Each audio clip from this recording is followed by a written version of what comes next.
ভারতবর্ষের স্বাধীনতা আন্দোলনের ইতিহাস, ভারতবর্ষের মানুষ তারা স্মৃতি হিসেবে সেটাকে বহন করে চলবে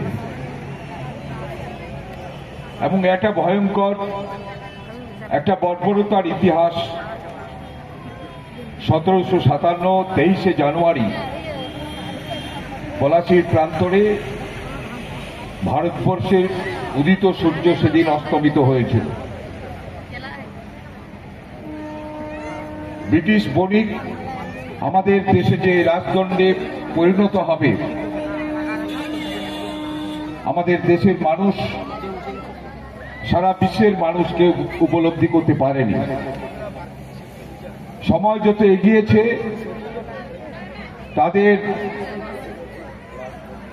সন্ত্রাস এবং বাণিজ্যিক ক্রিয়াকলাপ ততটাই তারা আমাদের ভারতবর্ষের মধ্যে তারা সংগঠিত করেছে।